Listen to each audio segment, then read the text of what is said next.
Welcome back to Bible Shorts, episode 146, the book of Mark, chapter 5.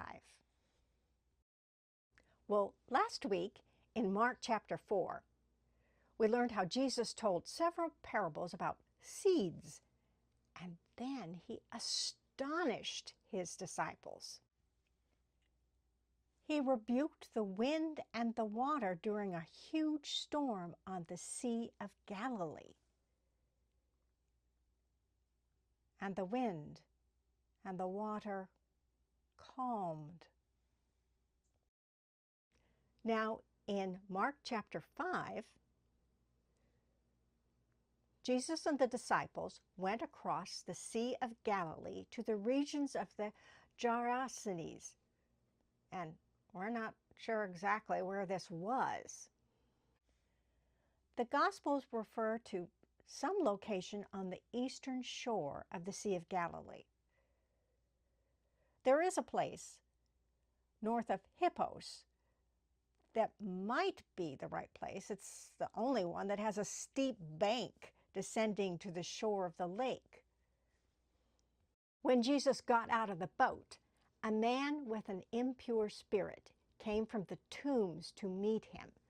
This man lived in the graveyard in the area, the tombs, and no one could bind him anymore, not even with a chain. Apparently they had been trying to restrain him.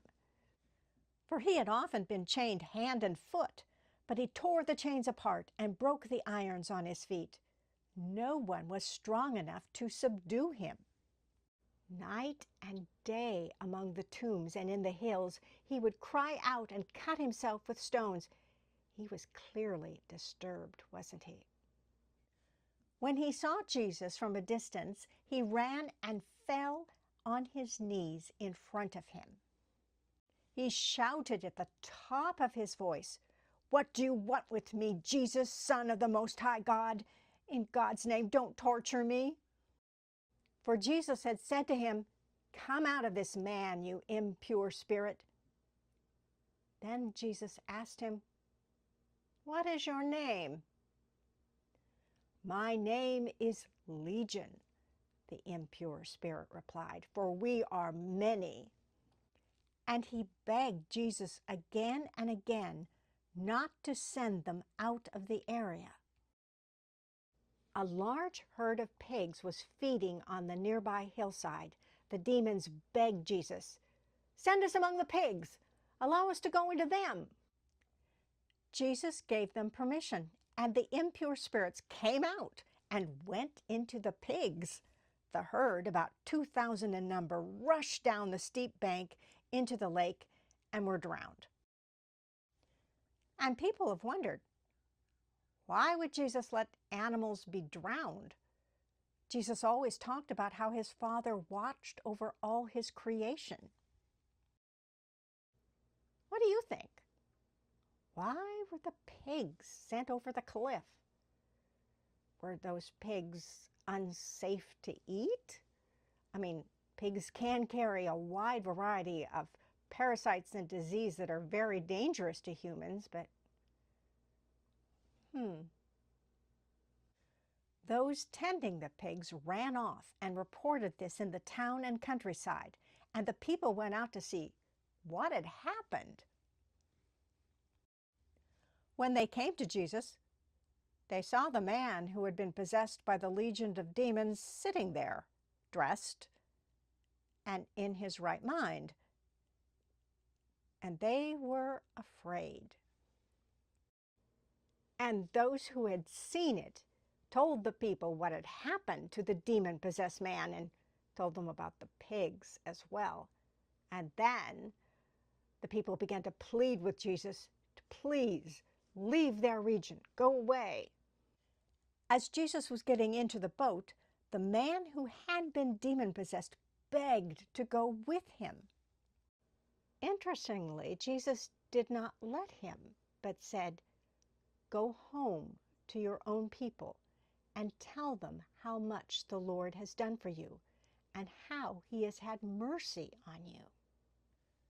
So the man went away and began to tell everyone how much Jesus had done for him. And all the people were amazed. When Jesus had crossed over by boat to the other side of the lake, back to Capernaum, a large crowd gathered around him. Then one of the synagogue leaders named Jairus came, and when he saw Jesus, he fell at his feet. He pleaded earnestly with Jesus. "My little daughter is dying. Please come, put your hands on her so that she will be healed and live." So Jesus went with him. A large crowd followed and pressed around Jesus, and a woman was there who had been subject to bleeding for 12 years. She had suffered a great deal under the care of many doctors and had spent all that she had, yet instead of getting better, she grew worse. When she heard about Jesus, she came up behind him in the crowd and touched his cloak, because she thought, "If I just touch his clothes, I will be healed." Immediately, her bleeding stopped, and she felt in her body that she was freed from her suffering. At once, Jesus realized that power had gone out from him. He turned around in the crowd and asked, "Who touched my clothes?" "You see the people crowding around you," his disciples answered, "and yet you ask, 'Who touched me?'"